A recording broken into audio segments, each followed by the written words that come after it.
Are you catching Little Kim's panties and Little Kim of today is throwing her panties at you on the stage? First of all, shout out to Little Kim for still being able to get the panties off. Because she got wearing a lot of stuff. she had to work them off, but shout out to you. It looked like a frustrated struggle for a bit, but you got them down and you got them off. Whoever caught them, would you reach out and catch? I don't know if I'm trying to catch a performance setup. Maybe if it's like at the beginning. Nah, boss. But 4 or 5 or 6 songs in, and she's starting to sweat. The podcast, you can't win. Talking a good game, you can't win. Topics never lame, you can't win. Win. Watch your average Joseph. Marvelous. It's ridiculously funny. I am Marvelous, aka Marvin A. Smith. And I'm not your average Joseph. And we are the Podical Sons. We are the Podical Sons. Let's start the show. Like, comment, subscribe, all of the above. At Podical Sons on your social media plugs. Podical Sons podcast. Search about it on the Googleizers, the search engines. You can find us. And podicalsons.com. So let's start the show. How you feeling today? I'm good, my brother. I'm good. How you feeling, man? How you feeling? Marvelous. Simply marvelous. Right. No complaints after that. I like the purple tie. Thank you. What can I say? Purple over my heart. It's my purple heart. I'm a soldier of love. All right. Okay. So yeah. You want to jump into the fray? It was been a different day. How's your week? My week has been all right. It's been okay. That's what's up. Yeah. Yours? Full of obesity and debauchery. So maybe that's the reason why I'm wearing a suit now. Yeah, maybe that's what it is. You're trying to clean up. Reform time. Nah. Salute to Memphis. Salute to the city of Memphis. I'm not even gonna lie. I enjoyed the fuck out of Memphis. Nice. I appreciate Memphis. That's my very first time. Definitely not my last time. Right. Last time going to that strip club, but me not gonna say the particular strip club because I'll give my Google review and then y'all be the judge. But in the state of Tennessee, this is to Juicy J because he hyped me up for bands to make it. Yo, bands to make a dance? Made you feel like that you were gonna see some dancing for the band. Oh my goodness. Yo, Juicy J. Juicy. Let me see your tongue ring. Sipping on some scissor, all that. I'm putting his 3-6 bag and stuff in there, his catalog in there and stuff as well too. Yeah. And I'm looking at stuff, I'm like, bands to make a dance, the line said, at an ain't a strip club if they ain't showing pussy. In the state of Tennessee, they're not allowed to show pussy. Meaning what in Juicy J's words? It's not a strip club, correct? Not a strip club. All right, no further questions. Not a strip club. Somebody, next time, throw me a bone for Memphis and let me know where would be the proper strip club. Catwalk, I heard. Some other spots I heard, get glocked up and everything like that, but... Well, I mean, just send it in. That way, when the next time Marv's in Memphis, he knows where to frequent. Yeah, frequent. At least visit once. Oh, okay. At least visit once. I was about to say, calm down. No, what we're not going to do is frequent to an establishment. Yeah, but we are here. So was it like more than you expected? What you expected? Or the city? The city itself. Because you had a good boss. Yeah. So say the Suns. Low expectation, high rewards. Right. I always go with low expectation, high rewards. Okay. I'm not trying to do all of the above. I look at it stuff, especially if I'm visiting fam or friends and stuff like that, whatever. Yeah. The most I want to do is at least spend time with them, break bread, and have a drink. Right? Because I want to say most people more drink than smoke and everything like that. That's my main priority. Okay. Anything after that is bonus round. Right. So, again, I went there for that purpose and stuff, whatever, to go to National Civil Rights Museum, here, there, barbecue, all that. Bonus, fucking bonus. Nice. So I have no complaints and stuff that pertain to all that type of stuff. I don't want much, man. Nice cooked food, nice clean clothes, and, a shower and stuff, whatever, to make me feel like I am him. But other than that, that's it. So yeah, let's get to it, man. First poll of the week. Would you rather be rich in blessings or money rich. And that was a 50-50 split. Talk about it. Where you stand on this? Blessings. Blessings and blessings and blessings? Blessings on blessings on blessings. Talk about it. Why? I think blessings can carry a lot further than riches. All right, explain that then. I think if you're truly blessed stays with you. Riches can come and go. So, for instance, I live beside a rich person, right? Okay. And I'm not blessed, but I'm rich. Both of us are rich, right? Something happens terrible in the stock market, shit crashes, and I go dead or broke. I look at my rich neighbor, he's still rich. He's not willing to help me because I ain't shit to him. Mm-hmm. If I was blessed, right, with a modest means, and that happened to me, my rich neighbor would most likely look at me different. And most likely would want to help me out. Okay. I see where you're coming from. I would say, I see both sides.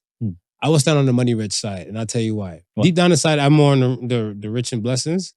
But your answer to the common person and stuff, whatever, nah, people don't talk to people no more. So people ain't fucking with the neighbor and stuff like that. They're not gonna socialize and all the above. Yeah, that's what I'm saying. If you're truly blessed, I don't believe that happens with truly blessed people. I think truly blessed people are still in the realms of communication, are still in the realms of people people see what you're doing and are gravitated to it. They can't help to be gravitated to it. That's what truly blessed to me means. I think when you're truly blessed like that, there's nothing that you can't ask for that should not be able to be given to you. I see that now. I see the thunder you're coming with. I see it. Yeah, I get it. I get it. Money rich. Let me see. The reason why I'll stand on money rich stuff on this side, right, is because again I see both sides and stuff. Whatever. With me, money rich.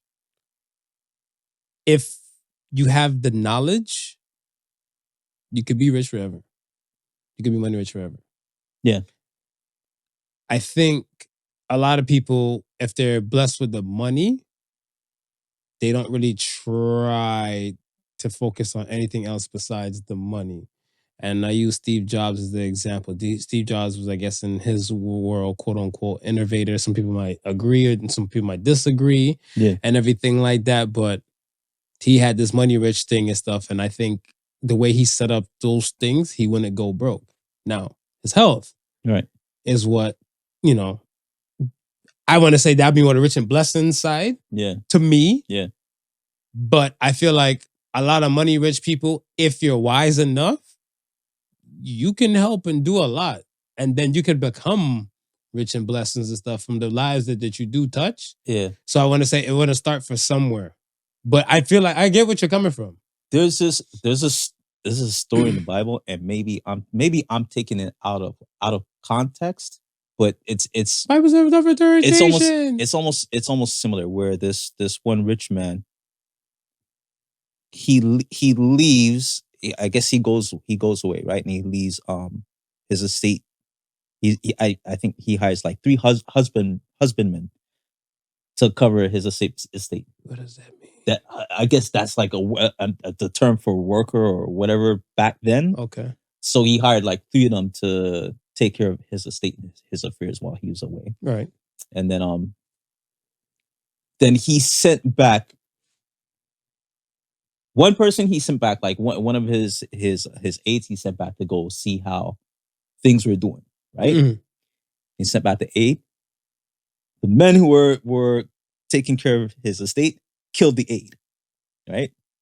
So then he sends another aide to go and say, "Hey, what's going on?" They ended up killing that aide too.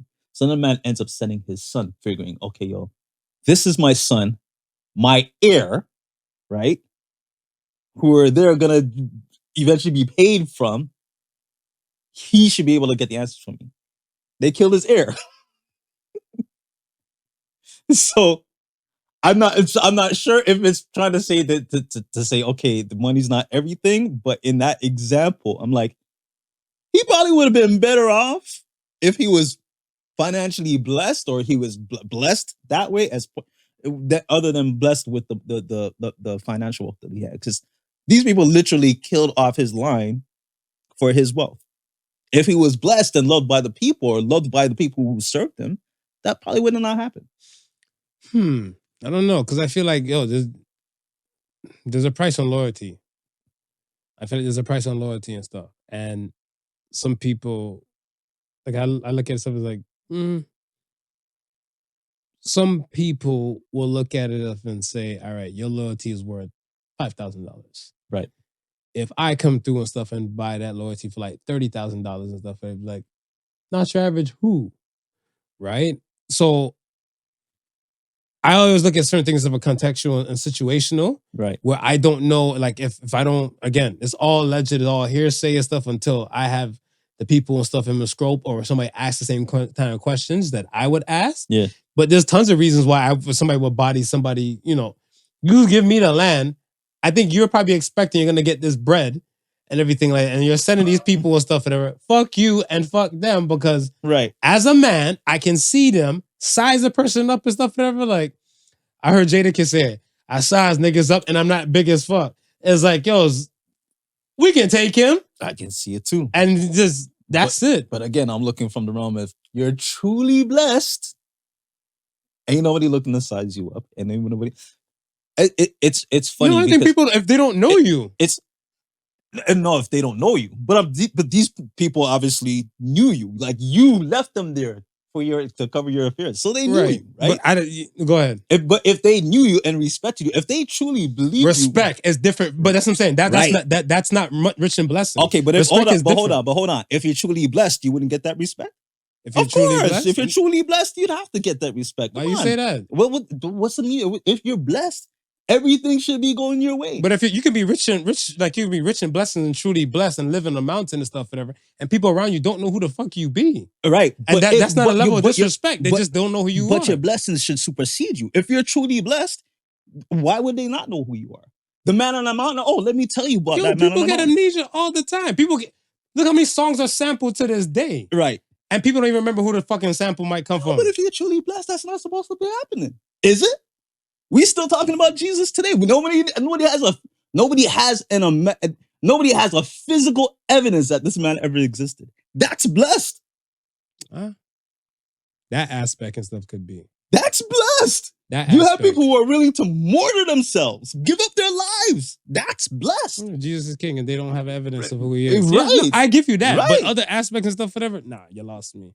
Because I look at it stuff as where respect and let's say rich in blessings, they don't dance into the same scope and stuff and everything, because you can live with your family off in a mountain and stuff, off the grid. Right. And your land could be bountiful. You could be happy and all that type of stuff and not interact with people. And then you have these one people and stuff that just come into your area, don't know the fuck you be and just want to take what you got. Right. And if they come take what you got and stuff in a hostile way, that's not rich in blessings. But I mean, if you got people in your area who know who you are, they're not going to let people just walk in and take it like from you. That's if. Because how many people interact? How many people in your neighborhood do you interact with? I just got to the neighborhood. And that's what I'm saying. Yeah. Again, some people can get the rich and blessings, right? Move to a new area, not know who the fuck is who. Right. So that's what I'm saying. It's not really a rich and blessings thing. That's more of a situation if you're interacting and respect. But then I would have to be not blessed for somebody to come in this area to come get me. You have to be not blessed? Yeah. No. No? I'm saying if I'm truly blessed, why would anybody want to come and get me?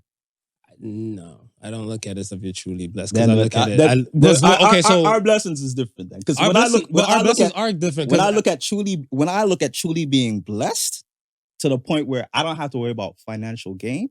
Financial gain is that would just be one aspect of it. That would be the least of the aspect that I'm looking at it from being truly blessed. So I look at it stuff as like most kids are born innocent. And if these kids and stuff are probably just taken by the Lord and everything, or their life is being taken and stuff by some tragedy or some moment, that's not like they're not blessed. these things happen for a reason and stuff, and part of the cog Those and things stuff, happen. whatever. Those things happen. And that's what I'm saying. Yes. Same thing. A life could be taken and stuff for a purpose and stuff, like within that Right. realm. So I don't think you're not rich in blessings. Okay, but if my life is taken that way, then I wouldn't think it would be somebody coming off of the street with like malicious intent to do it. I would think of me just meeting a tragic end. Yeah. Me being blessed, that means nobody's supposed to be having that malicious thought to come harm me for anything or take anything from me. They would rather probably work with me or help me. That's how I see being blessed. Yeah, I disagree with that. Yeah, because you could be innocent on the plane. Look at the people on the 9/11, who all we know, they could have been blessed and all they but they're in a situation where their lives have to be sacrificed for like the shape of where the world is and stuff like that now. So I don't really quantify those two and stuff in the same realm. That's why I said the money rich aspect and stuff.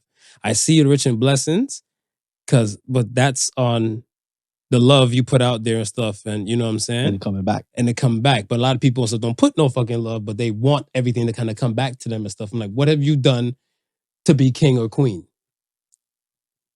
I don't get that. Yeah. I don't get that. Okay. The next poll of the week said, do assholes usually tell the truth? And the results for that one was 62% said no. No? Yeah, I guess you're on the disagreement. No, I disagree with that. Go ahead, talk about it. This is what we're here for. I think a lot of people telling the truth almost gives them the perception of being an asshole when they're really not. I don't think it just comes off like that. Right. So I feel like for me, that's my reflection. Yeah. So it's kind of like I'm just keeping it a buck. Right. But then people just automatically write me off because I'm too blunt and too honest and stuff and too real for certain circumstances and stuff. Now, the other side where I understand the no is where when picture you're an egotistical person, and I say it like that to give an example to like people listening. You're an egotistical person where you feel like, you know, you run things and stuff like, even if I joke about being him and everything like, but what if you, like some people really legit feel like they that person. Right. You know what I'm saying? They run shit don't run them. Right. Now, they're looking at like they interact with a person, not even like me, but let's say they interact with a person that doesn't give them their way. Yeah. Or it doesn't go their way. They're automatically writing that person off that didn't get them their way as an asshole. Right. So I'm looking at stuff, I was like, they're not really being truthful. Like they're being truthful. Yeah. But you just automatically pick them off and stuff and write them off as an asshole and stuff, whatever. They're like, I'm just probably doing my job. Like you can't get 2 burgers for free if you don't pay for the 2 burgers and no one knows who the fuck you might be. Right. You know what I'm saying? So I look at it as stuff where these no people, they're onto something and I see exactly where they're coming from and stuff because they're looking like, no, there's some people that's just out here abusing power. Well, yeah. Or abusing a position and stuff, whatever. And then they're not really telling the truth. Like, I could be a natural hater to you and everything like that. I don't like your damn sweater. Right. Why? Because I just don't like you. But I'm going to say, it doesn't glisten in the light properly or some stupid shit like that, whatever, right? Right. And you're looking like, wow, Marvin's an asshole. And you're like, is he telling the truth? No, it's a proper sweater. Yeah, you know what I'm saying? Yeah. It's a proper sweatshirt and stuff like that, whatever. But I'm looking at stuff like, they're like, nah, he's an asshole. So I feel like me, the type of asshole I am, I get mixed labeled with those other type of hating assholes. With the hating assholes. And then they're looking at stuff like, Marvin's just one of them in general. I'm like, no. No, but I mean, I guess, okay, for people who don't know you, would probably class you as one of those in general. But I think after having a conversation, but that's the main thing to me, though. Yeah. How do you quantify a person an asshole without meeting them? Like when I hear people say all the time, say a celebrity pops up in their world that they don't like, I hate that person. You've never had a conversation with that person. Yeah. How are you going to hate somebody you don't even know? Yeah. For all you know, you guys could be peas in the pot, agreeing to the same shit. But people just automatically assume that. So if they automatically assume that pertaining to me, fuck them. I said it with a smile. And it's funny because they'll look at somebody who might be an asshole, but because they put on that friendly persona on TV, they'd be like, oh my gosh. Yeah. Yeah. 100%. 100%. They eat that shit up all the time. 100%. I look at stuff as like, you know what? The funny thing too, when I introduce myself to new people, Yeah. I haven't done. I didn't do it for like one particular person recently. Yeah. But I realized and stuff, I had to move so tactful around this person because I've got like parameters and stuff like, you know, like a guideline. How to deal with such and such individual. Here's your crash course manual, Marv. Right, yeah, yeah. And then I'm skimming through this shit to the pamphlet and looking like, damn, sensitive like that? So I couldn't come with my normal approach because like it's second nature to me. I've been doing this for like fucking 38 years. Yeah. Whatever, pretty much. And then now I'm looking like my normal thing's like, my name is Marv. Tell me 3 bad things about you. Right. They always pause. They're like, I'll go first. I'm the king of assholes, part-time Tourette's, and I'm not for everybody. Yeah. I'm not for everybody. And I Right. get it. I'll say that to most people. Now, this person and stuff, whatever, like, do I give you a particular look? That's what I said to the person. And then they're like, I'm like, do I come off as cocky? Right. Arrogante? A piece of shit? Yeah. A player? A ladies' man? A whore? What do I give off and stuff to you? So when I'm throwing all these bad things out there, they're like, oh, because most people don't come with that. And that's what they said. Most people don't come with that. Same kind of thing, just different approach. Yeah. And I was like, yeah, but I could be next in line to be God. And then once you hear a field goal punt, like cats do a field goal post and stuff, whatever, you write me off as the next spawn of Satan. Right. I can just put up a good front and you love me without even knowing who the fuck I be. And then when you realize who the fuck I be, it might be all too late for you. That's too late. So too late. Like I feel it for them. I like my heart really and truly and stuff like goes out for people and stuff like me. Right. That just kind of get tossed in the category and stuff with them. But I look at it stuff as that it's you don't have to fight this battle. Like there's too much cases to prove. Like I'm not out here trying to pitch a campaign and stuff that I'm this saint. I don't have the energy and time for that. I have the energy and time to live, make money, and enjoy my family or my people, my bonds. That's it. That's it. Yeah. Oh, so I remember we were so maybe this goes back to we were talking about earlier. Talk about a conversation that you were alluding how you were changing your mind about the friends aspect of the more and the less. Oh, it was dope. It was dope. I had a shout out to again, Memphis was great, right? Right. So I met a dude who was a millionaire, who is a millionaire, and we're having a conversation and his perspective and stuff in that we'll say the 30 minutes we spent together. Right. His perspective kind of changed my life. So first and foremost, I don't want to put his business out there, but he went to a funeral for a friend, family friend. Right. He went to a funeral for a family friend. People haven't seen him in so long since he got up. Right. So let's say. So he was originally from Memphis, the city of Memphis, then left, and then was coming back for the funeral. Yeah. But his business and stuff for there got him traveling. Think of Nashville, Memphis, Houston, and Clearwater, Florida. Right. Okay. Whatever. Right. So like that's the type of business and stuff that he does, and everything has him moving and stuff like that. But it's more Nashville. But he was born and raised and stuff in Memphis. Left Memphis, went to Nashville. And then, unexpected terms and stuff like happened in his world. So at, let's say, high school graduation level, 18, 19, 17, 18, 19, he was down. Okay. He was down. Didn't have that much of a life and all that type of stuff and everything. Times was hard. Yeah. And then he fell into like, the wayward side and stuff with society, like drugs and, bad things, mental health caught up to him and stuff like that. Then eventually he got up. Right. At his funeral now, people seen him when he was down, but now they know that he's up. Oh, okay. They knew already before he got to before he set foot in there, whatever. You know what I'm saying? They already like, have you heard about Betty? Betty Spaghetti? Like they couldn't wait to spread the word. Right. You know what I'm saying? Yeah. So now when everything popped off and stuff, my guy, he was telling me, he's like, he thought nothing of nothing and stuff like that. Some people exchanged a few numbers and stuff. He's like, yo, just to catch up with them and everything like that. It's not the case. We're at the bar and stuff for the meal. At the bar, he slides me his phone. He's like, I'm gonna need you to read this. Because I asked him, would you rather have 5 more friends or 5 less friends? Yeah. He slid the phone. He's like, I need you to read this. So I read it. And it was somebody saying some shit like, hey, we haven't spoken since high school. Yeah. Since high school. It's been good seeing you. I hate to do this to you, but I was wondering, could you spot me $3,000? Because my whip is fucked up and I use my whip to take my granddaughter and stuff to school. And yeah, my family kind of depends on me with work and everything, and I need my vehicle and all the above. Yeah. Now he said, when he showed me that, he showed me the text, I was reading the whole shit when it was like a Leah 4-page letter. But I'm looking at this is like, so what are you gonna do?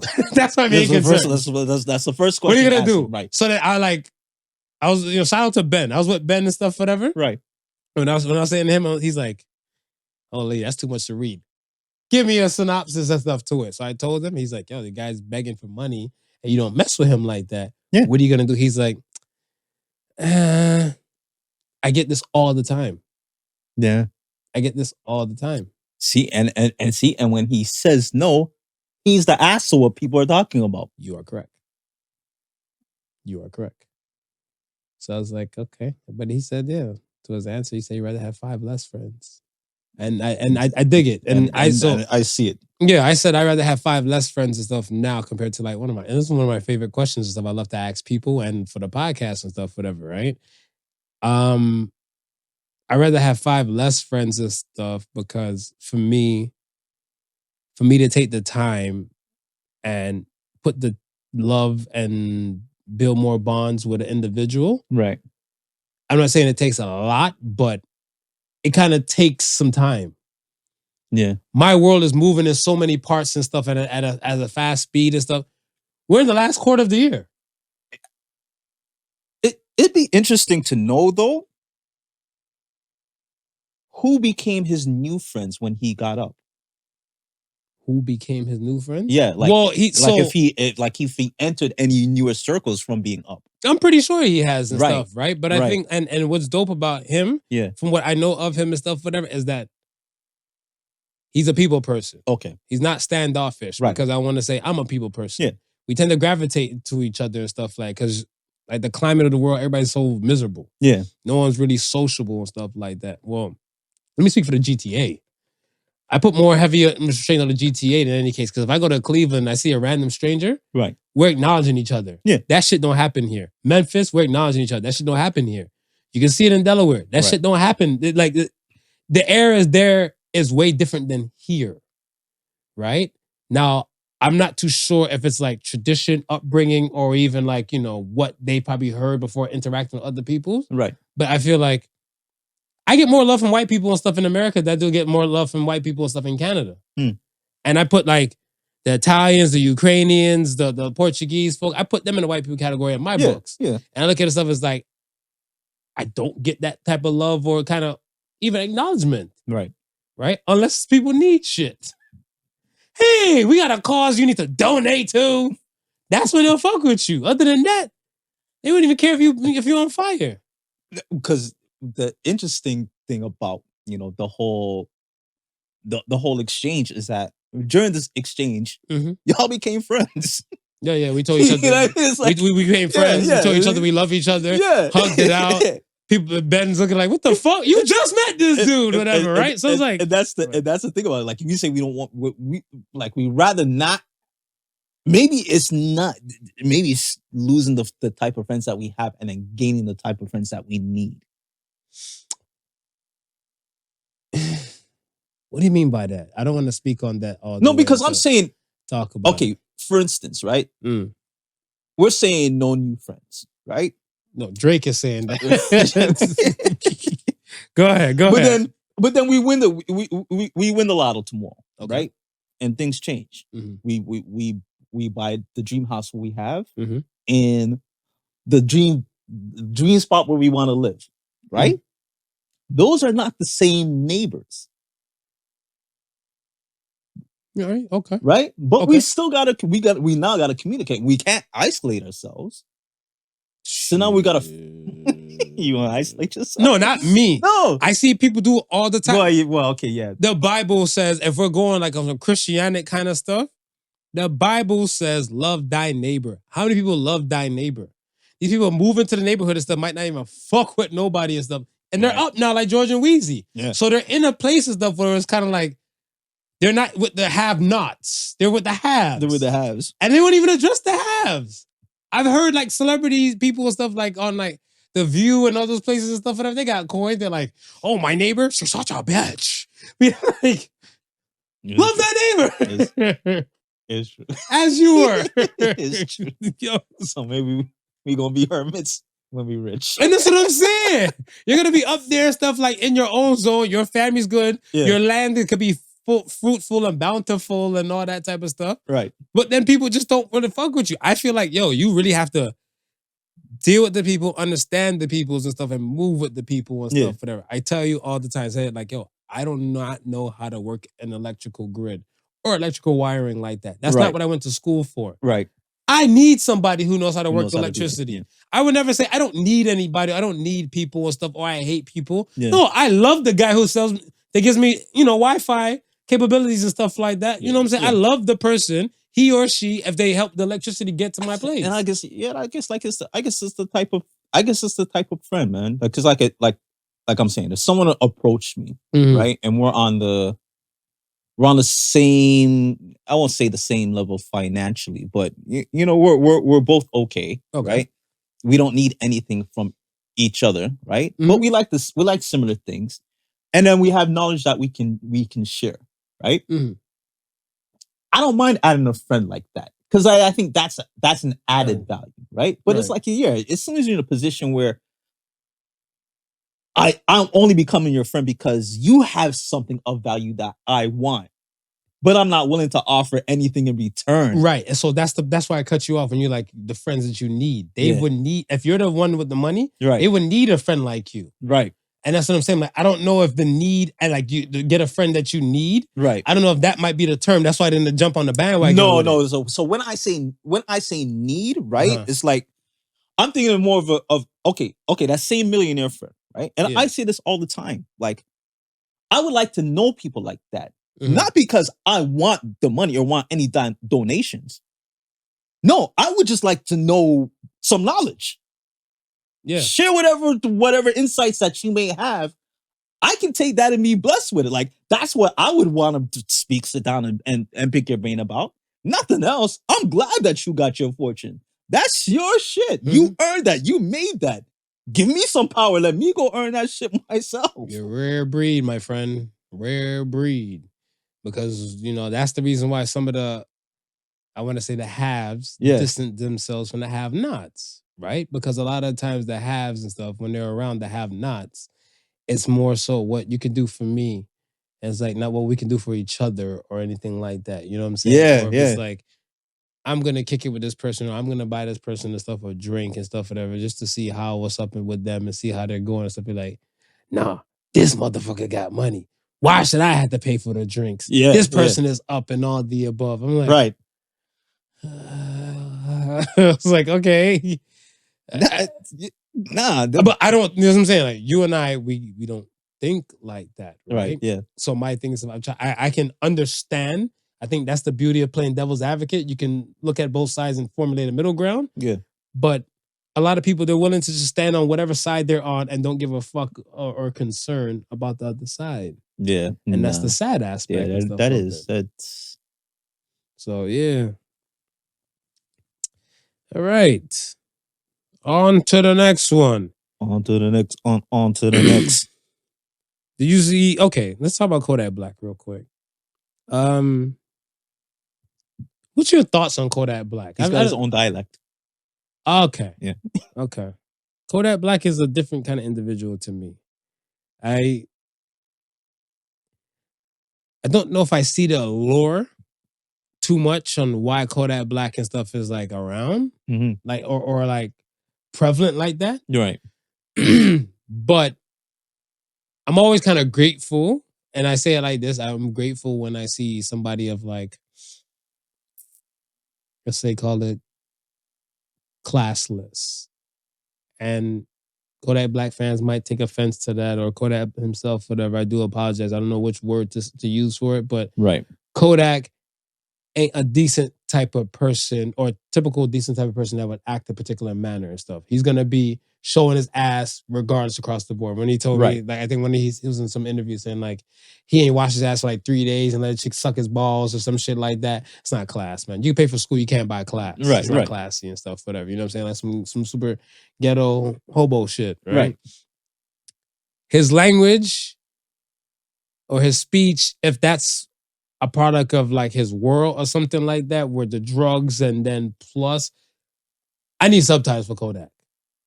Yeah. I need subtitles for Kodak. Yeah. And that's including his songs and stuff like that, whatever, too. So I just be catching a word here and there.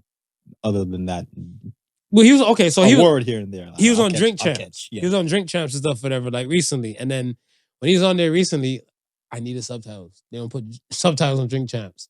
So you lost me on that episode and stuff, whatever, right? But they asked him about Nori asked him about doing a song with 6ix9ine. And a lot of people in the hood and stuff like that, they weren't too fond of that and stuff. Right. He said he made $1 million for making that one track. The one track. 6ix9ine. The 16 bars. 16 bars. 16 bars. $1 million for 16 bars. Would you do a song with 6ix9ine for $1 million? Yeah. Despite the backlash? Despite the backlash, yeah. Nice. Yeah. Nice. I'll outlive the backlash. Well, don't think about it though. You and I, we talk spicy about 6ix9ine and stuff like that. But you call him Snitch 9 and everything like that too. Yeah. And then for you to go do a track with him and stuff, whatever, people gonna look at you as a two-faced piece of shit. But that's okay, because you see, even when him doing the song with 6ix9ine, he went after 6ix9ine. So he's like, yeah, you gonna give me this money, but I'm still gonna let it know that you're still a snitch. So he said, it was funny in that interview. He said, he's y'all rat. He ain't snitch on me. He snitched on y'all. I was like, he's not wrong. Listen, some of y'all out there have grimy friends. Have really grimy friends that y'all look away from their griminess.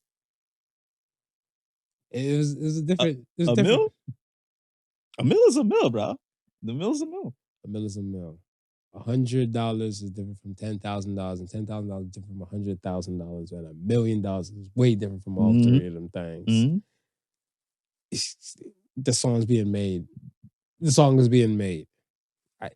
Even with my, they can fact check everything. The thing I said about 6ix9ine stuff. If you like, yo, more, are you stupid? You know, you want to do a song? And I'd be like, yo, run the track. Yo, let's do this, man. Let's do this. What would you do for $1 million right now? What would I do for $1 million? Yeah. Right now? Right now. Because, you know, some people say, oh, I'll slap my mom for $1 million and stuff like that, whatever. But, you know, rest her soul and stuff. She's not around. So what would you do for $1 million? I think I'd walk the Young Street strip butt naked. From what start? From what start and what finish? Because that's the longest street in freaking Canada. I'm gonna walk it from Young and Bloor down to the Queen's Quay. Okay. Some Canadians might be mad at Queen's Quay. I say Quay. I say Quay too. I say Quay. And you're from here. I'm from here. I say Quay all the time. Queen's Quay. Queen's Quay. Yeah, like fucking spell key. How you spell key? K-E-Y is Thank key. you, man. I don't know this English language, man. Q-U-A-Y. Quay. Queen's Quay. Queen. Q-U-E-Y. So one Q. Right. One Q is used for queen, and other Q in there is used for key. I don't know. What I see that. I can do that. You can do that? You can do that for a meal? I can do that for a meal. On a cold day, on a hot day. He's on a hot day. I'm gonna do the hot day. You don't want no shrinkage. No shrinkage. The shrinkage, you know, but I mean, you can walk and be like, yo, by the time you get to the end and stuff, whatever, like, I'm getting extends. Don't worry with about your it. money. Don't worry about it. Don't worry what it look like now. Come see me after I cross. Extendo dick. Go gadget money. Yo, I see it. I'm not mad at that. What you got? What do you got for your meal? I think for a meal, I would. My mom was right. I would slap my mom. You slap your mom, Will? Because I know my mom will cuss me out for not slapping. For the not shit slapping out of her. her. Nah. Your Maybe mom, like, your yo, mom $1 would be million. down for the She's probably like, $1 million? Yeah. You're mad. Yo, I can hear. I Yeah, hear my you mother might right like now. So it's gonna go down. Yeah. Mom getting slapped. Okay. Let's talk. Whoa. You know what? There's a lot of NBA.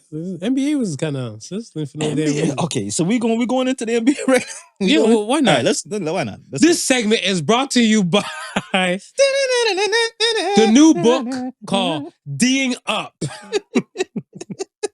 Written by an ambiguous ball player, pun intended. All right. Might as well start there. Should Dwight Howard come out as bisexual? He should. He should at this point. You think so? I think so.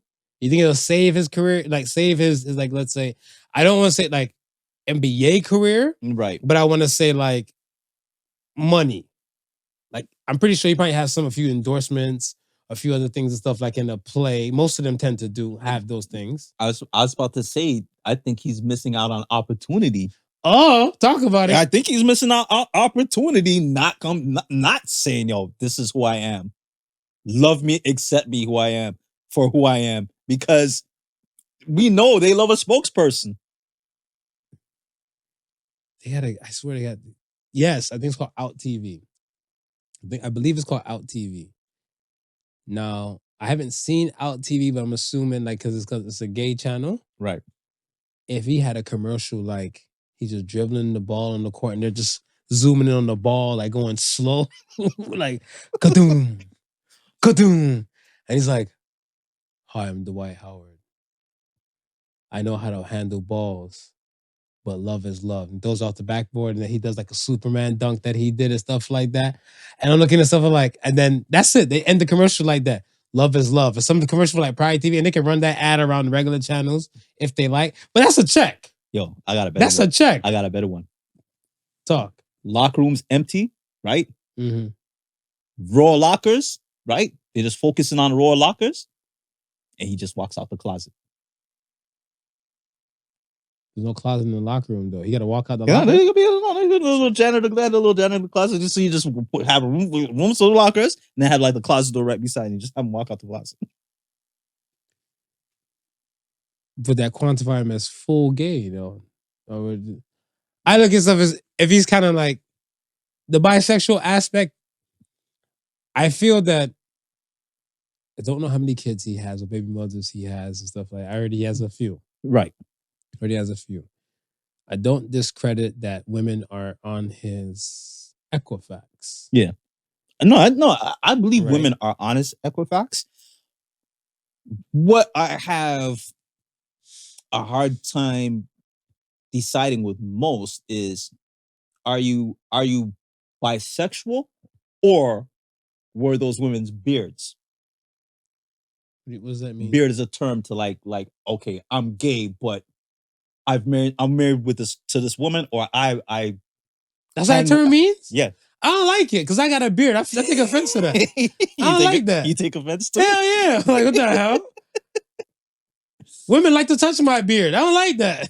And if I have another who's pretending to be, who's keeping up my straight image, but I'm really gay.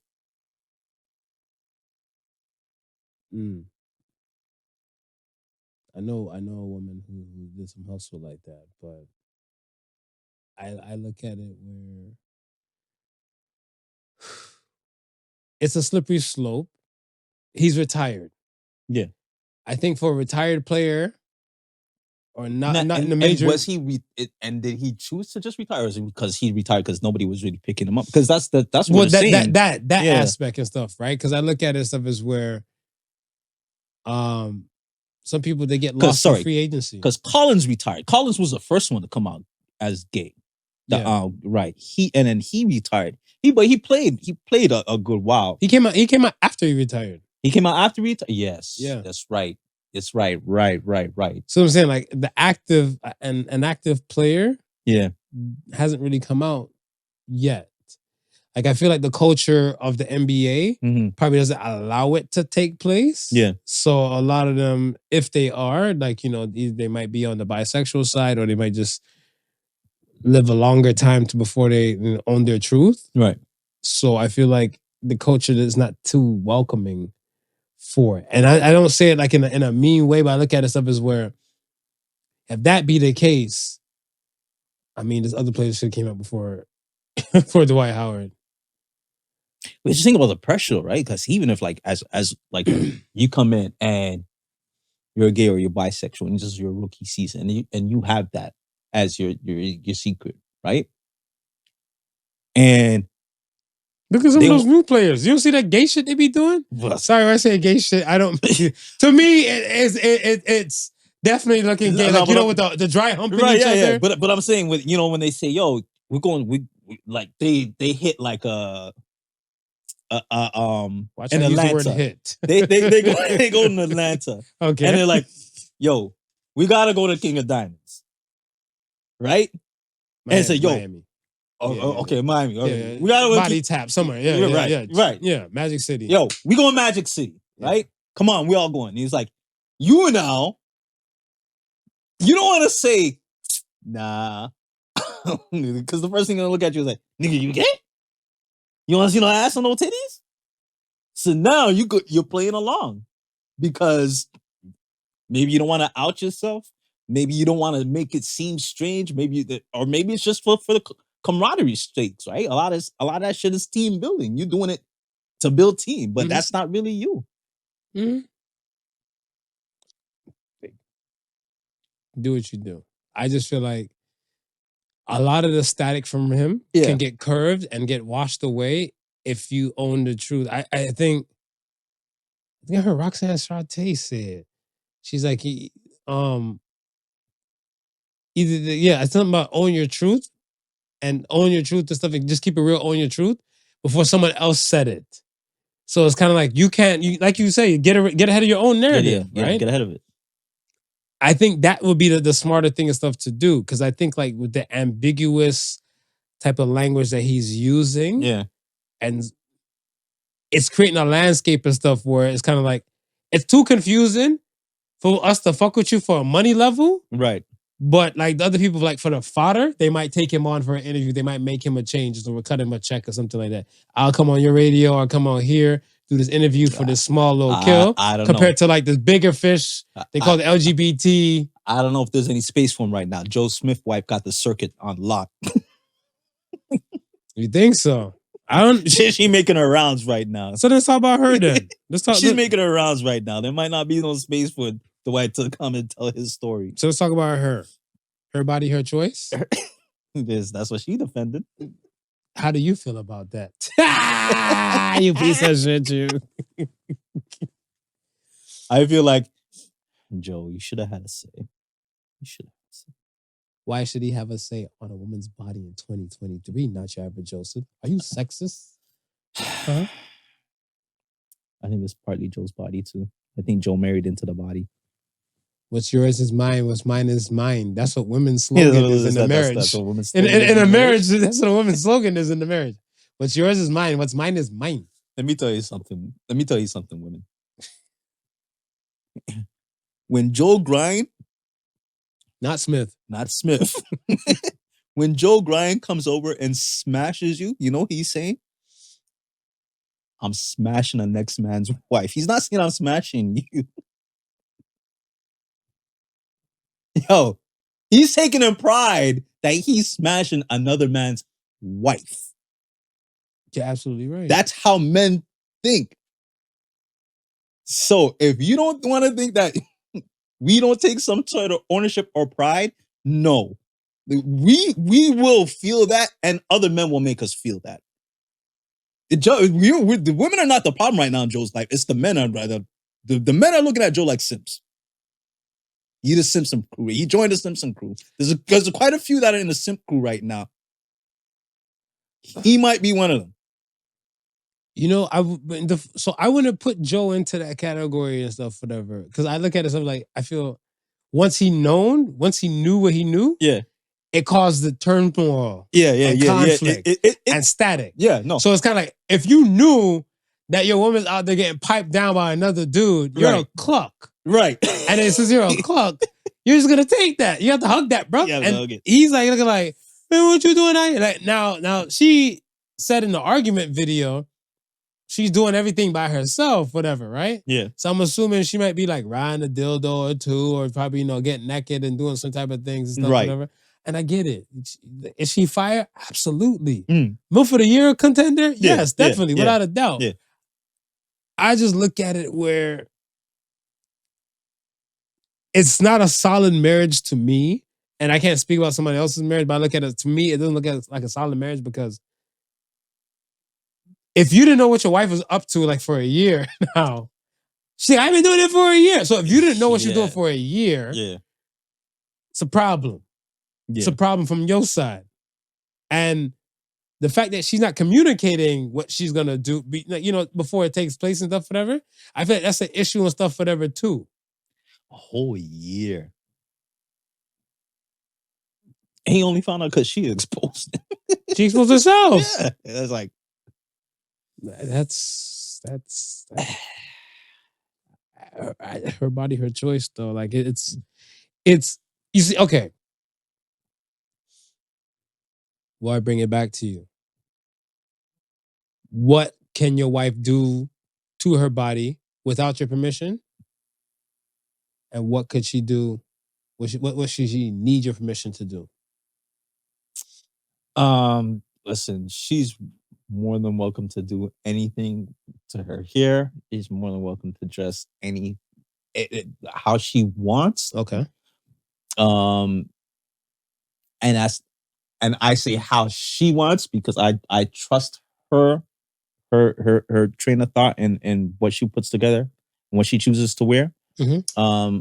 I think if it comes down to anything where she is physically altering her look, right? Like going under the knife or anything like that, that's a discussion we have to have. Fair.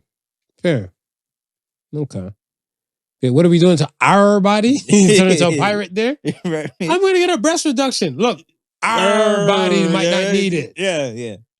And again, it's the discussion, right? Because it could be more of a health concern than anything else. Oh, for the augmentation or whatever for the body. You know what I mean? I'm about to say, what's the health concern for our OnlyFans page? I don't know, usually a doctor, not a whole professional, but okay. Yeah. This before we end this NBA segment, man, let's talk about what Gilbert Arenas said. Oh! Shout out to Gilbert Arenas. Shout out to Gilbert Arenas. You know what? I'm not gonna lie to you. Yeah. I want to say once Gilbert Arenas stopped playing in the league, and he started speaking, right? Like, I want to say he had that sports show with Mia Khalifa and everything like that. They turned into a podcast for a bit. Okay. And he's out here speaking on different platforms and stuff as well on his own. Yeah. I've been more of a Gilbert Arenas fan. Yeah. When he was in the league, I think he was an okay player. Right. Not saying I All-Star words, like he made to the All-Star teams and stuff like that. But I want to say, to me, I would have put him in the top 25 of my players. Yeah. But I respect him as a person. And because I respect him more as a person, right, I would make room for him and stuff up there. Okay. Because I like him more of like what I hear from him speaking his truth. Yeah. So now there's a lot I think we can, talk about people who rebranded and have done a successful rebrand with themselves. What do you mean? Because even their second career choice is working well for them. Like, because even like Tyson, like I love Tyson as a boxer, but I love Tyson as a humanitarian, peace-loving type dude. Like this Tyson, and I don't know if I get this Tyson without the Mike Tyson of old. I don't know if I get this Gilbert Arenas without the Gilbert Arenas of old. You know what I mean? It's like, but I'm enjoying the second part of what's happening right now. The awakening. Yeah. Yo, somebody came and shout out to I can't remember the username. I am so sorry. So many DMs and stuff at one time and stuff, but Starts with an I. It's a young woman and stuff, whatever. When she said and stuff, she's like, she agrees with me fully when I said there's 3 stages to adulthood. Right. Your entry level, your 18 to 22-year-old type of shit, whatever. Your awakening moment, and then your elderhood. And she said, yo, she looked at it and stuff. She started applying that terminology and stuff into her world. And she realized, like, yeah, a lot of her friends, because she's in her early 30s, and the ones who are kind of like going over to, let's say, more to the religious aspect. Right. That's their awakening. That's their awakening moment and stuff, whatever. So even like if Tyson's starting off one way, he might be in his awakening mode, or he hit his awakening moment. And this is why you're seeing a different kind of Tyson, a different kind of Gilbert Arenas, and people like that. Right? Yeah. Gilbert Arenas said this great shit the other day, and it has Smooth and I and stuff on the fence. He said the NBA has been coming down on, they came down on Allen Iverson. They dropped a hammer on Allen Iverson about him not showing up for that practice game when he lost a friend who died. Right. He didn't show up to practice. Right. He still made it to the actual game. Still give his 100% at whatever he did and stuff, especially in the league. Right. And the whole interview was about, him not showing up for practice. He's like, practice? We still talking about practice? Right. So they made memes out of him, jokes out of him. It's been cascaded to like pop culture and movies and everywhere of sorts. I remember Charlie Sheen even said it after when his run with 2.5 Men ended. He's like, practice? We talk about practice? The great Allen Iverson? Right, yeah. And they made fun of him when now in the current league, state of the NBA league, I went to a game where I expected to see Kyrie Irving on the court. Right. I was in Memphis. Right. I saw Memphis Grizzly game. Right. I thought Luka and Kyrie was going to go at it on the Grizzlies. Right. I didn't get no Ja Morant. We know why. Clack. Right. Right? But at least let me see Luka and Kyrie have like, a notion. Mavericks still won that night. Yeah. But I see Kyrie on the bench. And somebody turned to me like, Kyrie's injured? I even went on my ESPN app. Just to check it out. Just to see. And he's just out. Yeah. So they're sitting players out on paid games. Now in the NBA. Right. Look at Kawhi Leonard when he was here for the Raptors. Mm-hmm. They paid him to sit out. Mm-hmm. But the actual game Allen Iverson showed up to. The practice is what he missed. Free practice. Free practice. You don't get paid for practice. And they came after him. Does the NBA owe Allen Iverson an apology and some bread? I say yes. I think they owe him. Okay. I think they owe him. For sure. I mean, for the mere fact that I don't get paid for practice, right? We talking about practice? We still talking about practice? See? Every game, and Gilbert was right when they said, I've never seen this guy play a game and not give 100%. I've never seen him play a game. This is why AI is one of the greats. Right. The artificial intelligence, Allen Iverson. He put his body in day in and day. I'm pretty sure he played with injuries. Oh, without a doubt. I'm pretty sure he played with injuries. These they get a chest cold and they're sitting on the bench. What, today? They ain't even sick and they sitting on the bench. That's what I said. The Kyrie thing, it hurt me. The Kyrie thing, yeah, it's the beginning of the season. I get it. But I'm like, back then they weren't like that. No. Back then they're like, season start. If you're not injured, you play. But players would take pride to like do a whole season. John Stockton. Never missed a season. Players used to take pride in that, man. It's like, yo, like, no, I'm playing. Yeah. What do you mean? I'm here to play. I'm playing. Keyword used to. Used to. You guys say it all the time and stuff. Like when the LeBron and the Jordan conversation come up, it's not the same league. It's not the same league. Right. Yes, the logo and the name might be the same and stuff like that. Still Jerry West in that shadow and stuff like that. But they should probably change the logo to either AI to apologize, like a crossover, Yeah. Blue and red. Yeah. Or just show like a NBA player start dribbling the ball in front of a chair. he has his time off. Like, you know what I'm saying? He's chilling on the bench. Yeah, like that. Not just a seat, because it's not really a full bench. They're just sitting on the side and just dribbling the ball. No, he's doing too much if he's dribbling. I want him like this. With his hand, how they sit down, they have their hands on their knees, their hands clasped, and they're just looking.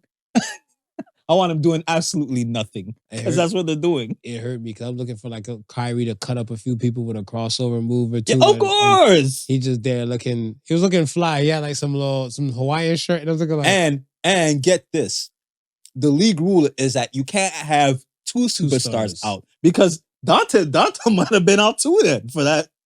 If that's the case, pretty much. Maybe they alternate.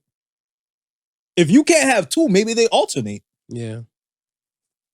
Fun times in the NBA. Fun times in the NBA. Imagine you're a season ticket holder.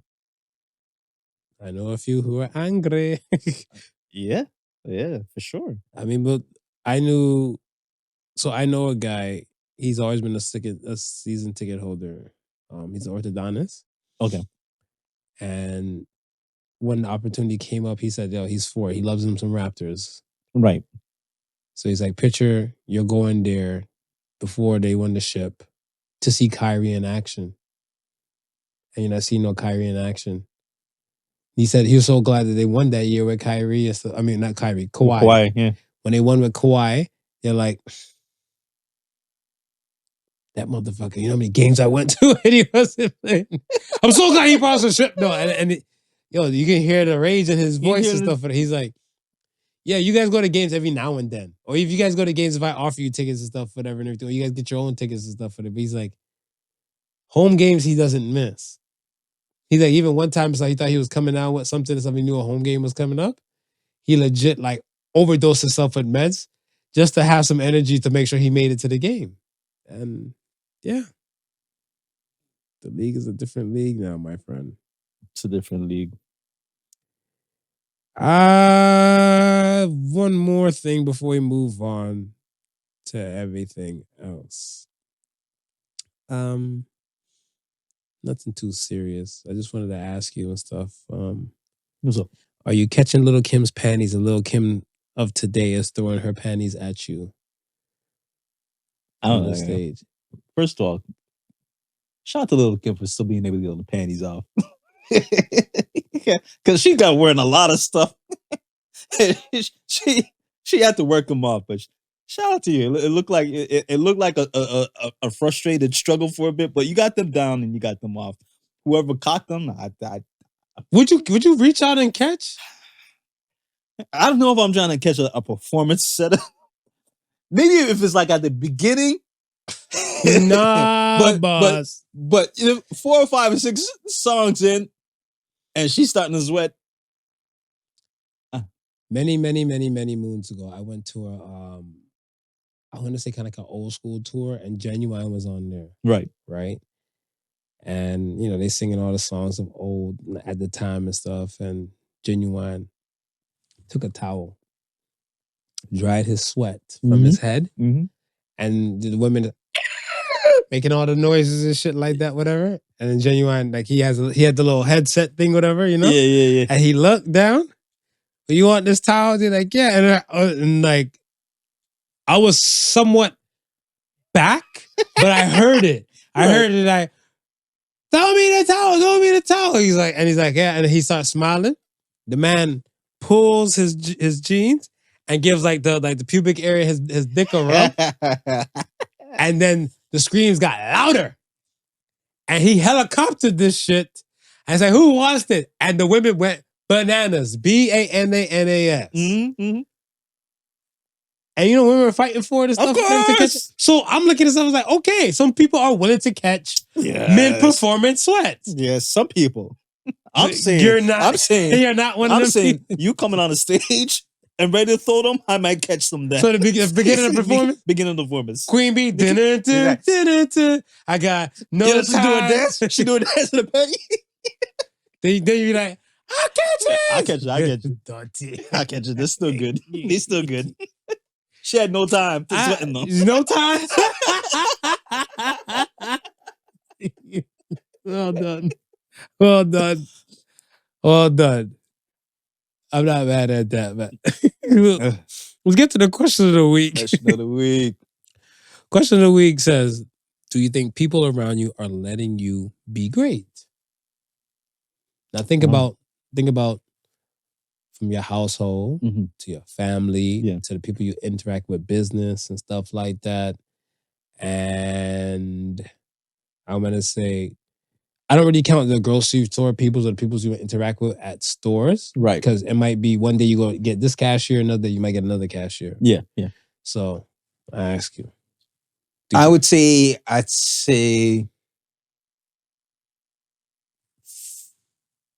60-40. 60-40. Yeah, I say 60 people around me. 60%? Yeah. Speak about it. 60%. Why 60-40? I say 60-40. I think push. The 60, push. Push what? Encourage. Okay. Right? Support the things that I do. Right? And not to say, I wouldn't say the 40% don't, because they do, right? But in that 40%, I find myself, or I see myself needing to help them out or give them a hand. The 40? That 40%. Okay. So give them a hand or do something. And that, I think, takes away from what I could be doing for myself. Okay. And I'll include kids in that 40. Okay. So the 40 in the 40 now, they don't fuck with you. No, they fuck with you. They fuck with me. But they just don't want you to be great. I wouldn't say that they don't want me to be great. They want me to be great. I think taking time to look after them prevents me from being great. Or slows me down. Let's say that then. So that means that's more of your observation and your perspective thing. Yeah. Because in their world, they're not doing no harm. No, they're not doing. They wouldn't see it as doing harm. Have you told them that? Like the 40? Have you mentioned to like the 40% people pile before? Yes. You mentioned that to them. My kids. Just your kids. What about the other people and stuff? Your kids don't encompass the whole 40%. No. Those others, I've learned to now not let them affect me. So and that's why I say like 60 and 40, that 40%, I had to learn now that I can't help you, and in trying to help you does not help me. Can you see what I'm saying? It's almost go back to people get hurt though. They feel they get emotionally damaged from hearing it. So that's what I'm saying. I look at it stuff as like, it's good. I would prefer you to say it because I'm a different kind of monster. Right. I prefer you to say it to them. Yeah. So a light bulb can go in their head to know for a fact that if they're coming around you, right, they're not here to waste your time. Some of them, I've told that though. Okay. Some of them, I've told that. Some of them, I've given that understanding to. The others, I just don't feel it's worth my time to even bother. To be completely honest. Oh yeah. Yeah. I feel like I feel like I feel like the reason why it's happening is because you have access to me. So if I remove the access to me, I'll be better for it. I'm different. See, so my thing, that goes to the 5 less friends. Because the dude. So what, are you in the less friend category now? Because dude went into the he came back to Memphis, right? And all of a sudden he back on everybody's radar now. So now everybody's now attacking the dude because now he's back, and he's saying to himself, "Shit, I should have stayed where I was." Well, he probably might be saying that I didn't see. Okay, the part I was gonna ask you and stuff is why didn't you tell the people? The other part of that 40 where no, because I didn't realize. I didn't realize until I mean, and we spoke about this when I was saying, yo, I had to be more selfish than selfless. Right. Because the selfless part of me, that's over a year ago though, right? But the selfless part of me was helping those, right? Thinking that it'll reciprocate itself when the time came, but it never reciprocated itself.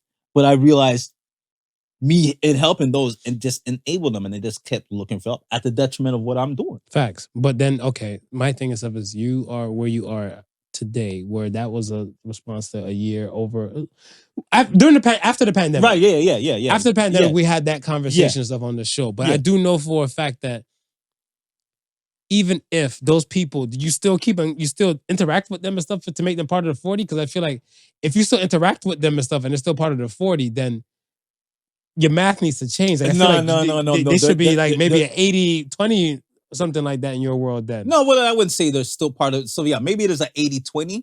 Okay. But when I look at it from that standpoint, like I'm figuring, I'm looking at it from that standpoint. Yes, they would have been a year ago. It would have been 60-40. But just realizing that set and removing that set, yeah, the 20%. I'm responsible for it until one is 18. Because I can't escape that, right? But with that being said, I let them know too. Say, no, I'm still trying to help you do this. I pause in here to help you get up to where you're going. You need to hurry up, get to where you're going, so I can continue moving on. Facts, right? Yeah, I'm a firm believer you got to teach people how to treat you, right? And once you set your rules and guidelines and stuff like that, because you know what's good for you, you know what can hurt you. Yeah, and 100%. I look at it stuff as where, well, if you don't know who the fuck you're dealing with, like pertaining to like myself, yeah, we're gonna have a problem. So I'll definitely tell you how to interact with me in order for this to work smooth.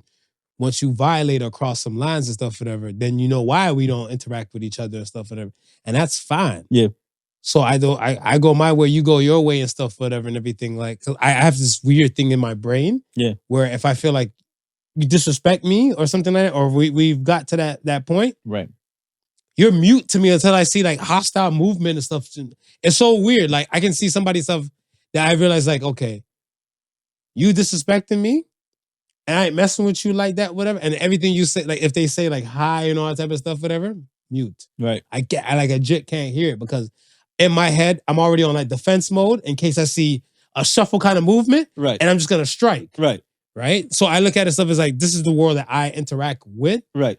But for me, most of the people and stuff in my world has let me be great. I think there's more so, I want to say my day-to-day job. I was going to say, if there was any holdback, would it probably be at your workplace? Yeah. It was probably be there for now. Right. Because I look at stuff as where management, the leadership and stuff is shit. Right. The leadership is shit. A good leader and stuff will listen to their team, listen to their squad. Right. See if it's applicable and stuff like that to help further the team's goal or win and everything like that. Right. And that's even from paraphrasing from Sun Tzu from The Art of War. I do not believe that most organizations and stuff would tend to listen to certain type of people. Right. Depends on how big the organization and stuff is. If the organization, I think, is over like in the, let's say 50 plus category of like employees, it tends to get like that where they don't listen or words will fall on deaf ears. Right. But if some people can't see the forest full of trees, so if you can't see the destruction and stuff laying around you and stuff, whatever, either you're blind or you don't know what the fuck you're doing. Right. Like I look at it stuff as if somebody gave you a task that's beyond you, you're gonna sit there and shut your mouth and stuff and wait till like the final tick and stuff, or you're gonna ask for help. Right. And some people are willing to ask for help, like, I need assistance in doing this. Could you help me scan this and all that type of stuff? That's fine. When you say nothing, it would fuck with certain type of things. Now, me moving day to day through my world, I feel like I don't call it egotistical.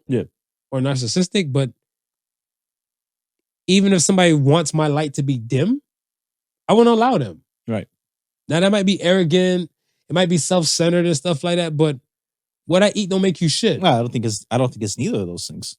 What to you, perspective, right? It's all in perspective. But I look at it stuff as where I'm gonna be great regardless. Right.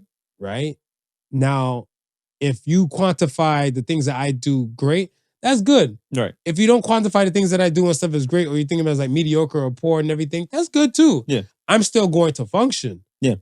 Now, my thing and stuff is now, when you're legit doing things to block my movements, right, then I'll call you fully out. And that I feel like that happens and stuff, whatever, at work at times. Right.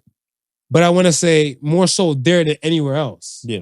Because anything else, like I'll hold myself accountable if something doesn't go right. Like I forgot to, I don't know. I think one day last month I forgot to pay a bill due actually on the day. Mm-hmm. It's like last minute thing and stuff. And I was like, oh shit, came to me. The bill's due the first.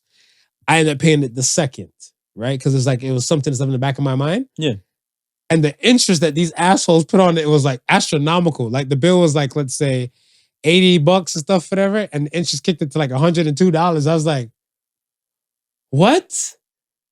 So then, how can I really crucify them when I should put alerts on? Yeah. And like I said, I'll hold myself accountable. Yeah. So I'm not gonna go call them, hey, your interest is way too high for less than fucking 24 hours and stuff, whatever. No, I knew the rules of the game. Right. I dropped the ball. Right. So I'm not gonna say, these people don't want to let me be great, these people don't let me shine. No, hold yourself accountable to the actions and stuff that you do. Yeah. That part. All right.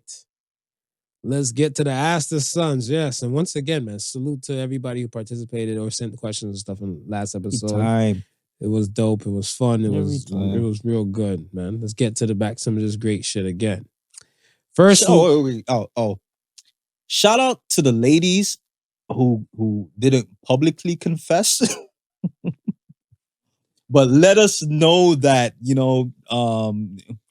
moist, leak, explosive. It's all a thing. It's all a thing that happens during nighttime when women sleep. Y'all can orgasm and y'all can get moist. Thank you for the brave souls who quietly came into the DMs. Brave so quiet. All right. Let's get to the first Ask the Sons question. First Ask the Sons question comes from Olivia-Nunn. You think you slick? It's not supposed to be Olivia-Munn. Olivia-Nunn said, which race is more homeless? Black people or white people? That is a very good question. That is a really good question. Keep it a buck. I'm going to say more white people are homeless than black people. And I say that to say, the reason why I say that is I'm thinking from, I want to say, from what I see on the streets pertaining to homelessness. Mm-hmm. Do I fully walk around a tent city or anything like that? I do not. Right. Now, I do see some moments and stuff where I'm looking at some of like the population that might be quote unquote quantified and stuff as homeless. They're more on the Caucasian side and stuff than I see. Yeah. I don't see too many blacks. I don't see too many Asians. I see blacks every now and then. Right. And that's pertaining to city. Yeah. Right? Like I want to say, when I was in Memphis, definitely I saw a good portion of like black. Right. But that's population. I would say that would be more of a demographic thing though, right? Population wise? Part. Because like, think about like, okay, the lady from Ajax, or she lived down in Ajax or Pickering and stuff with the big ass house. Right. I was panhandling for change and stuff within the downtown area. Mm-hmm. If you didn't know her background, because there could be tons of them that's doing that and stuff like that. True. You looking at them and still quantify them as homeless. True. She was white. Right. I want to say, if I damn near went a lot of places and stuff in Memphis from the time that I spent there, it was 2. The blacks I'm talking about were like 2. And I went to more, in any case, like, let's say I went to like 20 plus sites within my time. Yeah. And in 2 sites, I saw just 2 individuals. When I was in my like early teens, right? The black kids who are not my age, the black kids who were my age, but chose to live at home, typically end up like at a friend's house. Yeah. Where I didn't really see that much with the white kids that I know. Like if they were home, they had to like find someone. You know what I mean? It's like the kids like, how do you like other parents, like friends' parents would take them in. So I've never really seen that as like a route of being homeless for black kids. You know what I mean? It's like you would have to really be like down and out and like have like not know anybody. Like I don't know, like I don't know nobody that would take you in. Like you're right though, because Yeah. I look at it as like if it's all for the love, whatever, right? Like let's say my son had a friend and stuff, whatever, who I don't know, one parent probably passed, another parent might be on drugs or right. lost and down and out and everything like that, and I have a home, I would try to help out as much as possible. And then let's say if that parent found some shortcoming and stuff like that, where like they might not be around no more. Yeah. 9 out of 10 and stuff, whatever. Like, knowing the person that I am, Right. I might try to look in a way like, you know, I don't want to make it say quote unquote become my burden, but I would like to help in some space, shape, or form. So if it's like, yo, give shelter, right, is one of the options and stuff like that, then yeah. Because that would be kind of like coming back into like the rich and blessings aspect and stuff for that, right? Like right. Karma isn't a blessing. I mean, karma isn't an investment. So I look at it stuff, you're just gonna do it from the goodness and stuff for there. But the funny thing too for me, if I do something good now, it just happens to come back. Yeah. Like call it my luck or my blessings, but it just happens to come back. I could do something and stuff for somebody right now, like don't even flinch. The next you know, whatever, like some pay it forward aspect happens to me. I'm looking like, I just look up like, thank you, God. I always do that. Yeah. And just call it a day. Right. So from my perspective, from what I see, from my POV, I see more Caucasians and stuff homeless than I see blacks. I do too. Okay. DizzySquirrels is up next and says, what do you miss the most about yourself? What do I miss the most about myself? I miss playing video games. I swear on everything. I miss playing video games and I miss like taking in the time to watch some anime and stuff like that, whatever. Yeah. I miss those things because now, like with the schooling aspect, right? I feel like I have to like read a module or read something, before. So I'm doing like research,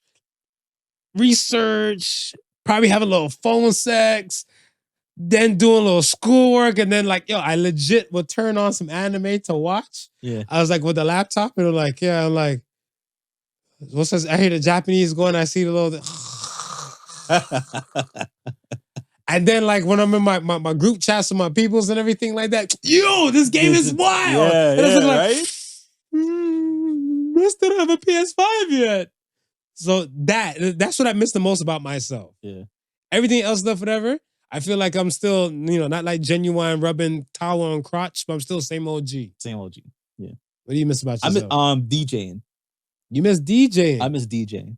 So you should go back on a world tour. If you trade me, I could be a backup. It's the funny thing that you mentioned.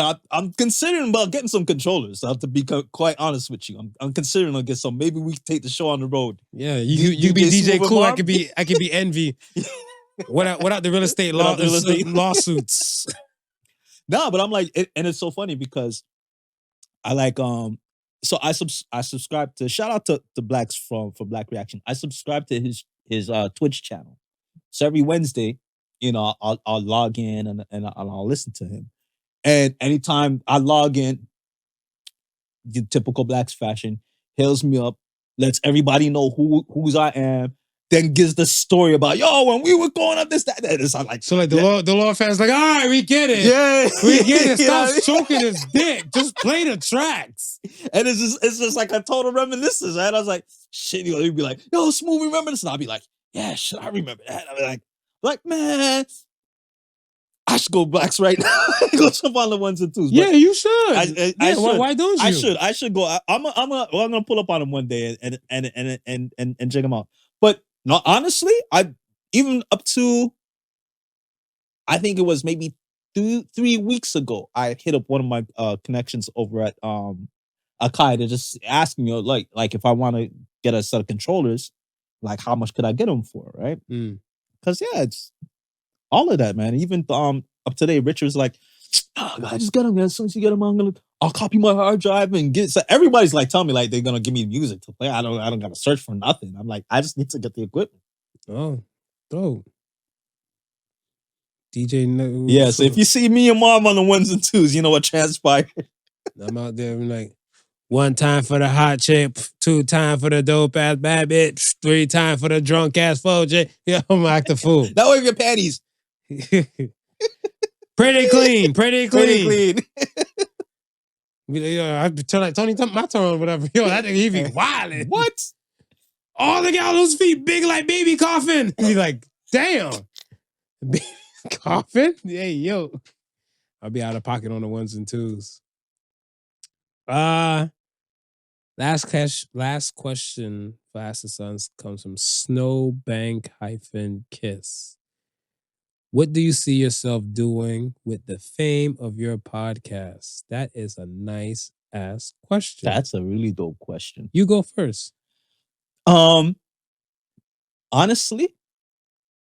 I feel like when that podcast reaches that point where it's fame, I see us doing good. I see us doing like I don't know, man. I just like it's. I know we're shits and giggles, but I think the substance that we come with, I think is really meaningful, and I think. What do you see yourself doing with the fame? What I see myself doing with the fame? Yourself doing with the fame. No, I don't know. I don't. It's so funny because I don't think I'm in, and that's what I'm saying. I don't think I'm in it for the fame. Like, I don't even know. I don't even know if I want that. Well, think about some things might open up to you. Let's say, Yeah. okay, if now you have to pay for a controller to say you want to go DJ and stuff for that. Right. They might just throw you one just to endorse. Yeah. You know, as a celebrity and stuff, whatever, right? So you'll get a freebie, right? So would that be one thing and stuff for that? Would you DJ and stuff whatever after the because of the hype and the fame, because they know who you are, like you're a podcaster and stuff whatever that used to DJ, but now you went back to DJing? But I think even after the fame though, the DJing for me would still probably just be like a hobby thing. I wouldn't want to go like bring it out. Just because I have this name as a podcaster now, I'm gonna try and flip it and become this, like, use my fame and now, you know, open up a club and play music to thousands of people. I might have that fame and be like, yo, I'm gonna rent a small little spot. 50 y'all come in and listen to me play music. Type of deal. If my fame can get me a little discount, I'm renting the spot. I'm glad with that. Right. You know what I mean? But I've never really looked at it as when I see us sitting down and having these conversations. It's like when I feel like the fame, I feel the fame coming from like people like listening to actually saying, yo, these dudes, they talk a lot of shit, but guess what? They also talking something that's sensible also. And I can take away something from that. And I like them because of that. Like I would rather that over the fame, I think. Okay. I think for me, I looked at it when I saw the question and stuff, I thought about Wallow. Salute to Wallow. Yeah. I looked at it and stuff as where, okay, if he was convicted, he was a felon. Right.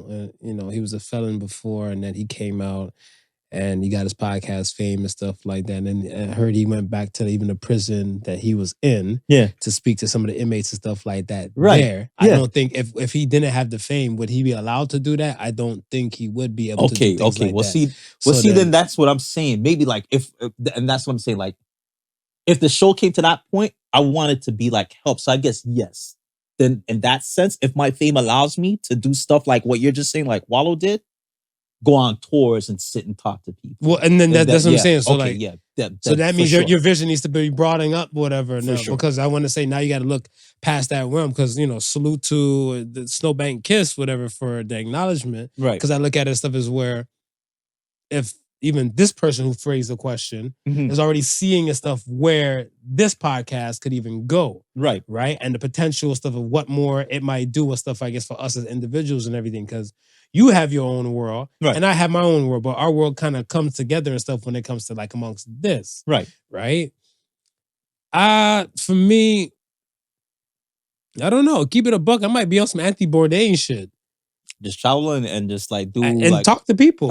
And talk to people and stuff like that. Legit, because I look at it stuff as where I think the thing and stuff is what I always admired by Anthony Bourdain like that whole travel moving aspect is that he did talk to the regular degglers, especially like when he was eating of the establishments and stuff like that, right?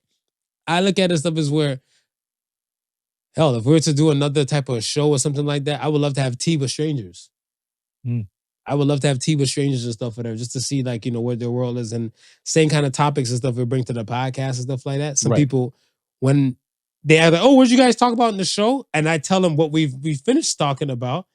They're looking hard and pondering with themselves with the thoughts and everything like that as well, right? Yeah. So I'm looking like, I love to see that different reactions from different people because it gives different perspective. Right.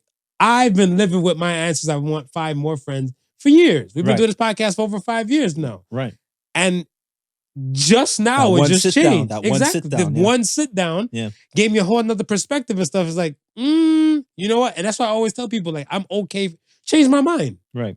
Change my mind. If you feel I should be looking at something and stuff, whatever, come with compelling evidence, like facts, not feelings. Yeah. Facts on why I should change my mind. I'm an analytical person. Yeah. So I look at stuff, you come to me with the facts stuff, and I'm be like, I can see it. But if you're coming to stuff with more of a feeling aspect, I think it's going to be harder for the person to change my mind. Right. So I would love to have regular conversations. Hell, I told you James Lipton and stuff before he passed, R.I.P. Mm-hmm. He hit the celebrities off with the same type of questions all the time. And it's just their different answers from different points of view on where they see the world. Yeah. So it'd be more something like that for me. And we are here at the end. These are some good questions. Appreciate you guys. Appreciate it. Shout out to the questionnaires. The questionnaires. Yeah, we'll call them that. Hit them with the So Say the Sons this week. So Say the Sons this week says, with an open mind, small moments could turn into great opportunities. So Say the Sons. Expand on that. I feel like same thing. I went to got love for Memphis, give Memphis a little tour of Bub. I went to Peabody Hotel. Okay. And I went there with an open mind. I didn't look at this person and stuff as I'm a black person. This person's a white guy. Right. I don't know who the hell you might be. So can you tell me who Peabody is, or did the Peabody Hotel? Yeah, this is the staple hotel, like the staple. It's kind of like the Peabody. He was Fairmont. So the name it's named after somebody who I don't know. That okay. That so I don't know. Just Peabody. It's just known as the Peabody Hotel, and it's like the staple for like I guess tourism. There might be more backing and stuff behind it, but I went there for the Peabody Ducks. The Peabody Ducks. Everybody knows about the Peabody Ducks and stuff. Whatever. These heroes, Uncle Scrooge, Huey, Dewey, and Louie. No, I'm just playing. They probably had the Ducks named like that, but they live in the penthouse of the hotel. Right. And 11 a.m. they do the Peabody March. The Ducks leave their room. Yeah. Walk on the red carpet to from the elevator to the fountain within the lobby area of the Peabody Hotel. And they splash around and eat and just tourist thing. And then around 5 p.m., they dry off their feet and then they head back to the elevator and go about their damn business. Their swimming is over? Yeah, their swimming is over. So that's what I'm saying. The Peabody Hotel is just that type of staple of a place. The rooms are not cheap. No. They're up there. Right. Like, you know, Brokies stay home. Well, Brokies go to Holiday Inn. Like, it'd be like one of them type of flexes. Is it in the heart of like the touristic? Heart of downtown Memphis. Heart of downtown. You can walk from there to Beale Street, and Beale Street is a touristy spot. So I wonder who lives in the penthouse with those ducks. Well, it's obviously probably some people and stuff who about that life. Yeah, I'm wondering like, can you like hear them quacking? overlook the quacking and the duck mess because you live in the penthouse and you get all the perks of being like the duck handler? To be honest, if you live in the hotel, on the penthouse and stuff, whatever, that's something you probably have to make peace with. Yeah. If you're staying there and stuff, whatever, I think you're probably staying there for that aspect and stuff, whatever. Say like, oh my gosh, my penthouse suite, I can hear the ducks quacking next door or something like that. Yeah. That's just part of the allure. Yeah. Right? But no, this individual I met at the Peabody Hotel, we had a convo. I was open-minded to having a conversation with anybody. And in the process and stuff, I established and made a new friend. Right. Right. And when I told said friend that, he said, how come you have so many questions and stuff like that? Or, good discussions and stuff. I'm like, well, I have a podcast. And I gave him a business card and stuff for there. He's like, you're going to go far. He's like, can I have another business card? I'm like, I gave him 4. I gave him 1. Right. And he's like, can I have some more? I'm like, yo, I gave him the other ones that I had. I'm like, take that. He's like, I'm going to give these out. Yeah. He's like, I like this. Nice. I like this convo. And if you have this kind of convo on your show and stuff, I'm like, yeah, but of course. Yeah. So I look at it stuff as like, okay, I went there with just an open mind. Just open mind. And this person is looking to try to, help bring me more business to my thing. So right. Yeah. With an open mind, small moments can turn into great opportunities. There you go. You weren't expecting that at all. No. That's it. So say the Suns, man. Yeah, it's a wrap. That's it. All the above. Chill. Like, comment, subscribe. All of that. We appreciate you guys. YouTube, what up? You see us, we see you. And yes, thank you for listening to the Podical Sons. Remember, the difference between genius and stupidity is that genius has limits. Peace and love, and y'all be safe out there. Peace. The Podical Sons with Not Your Average Joseph and Sofa King Marvelous.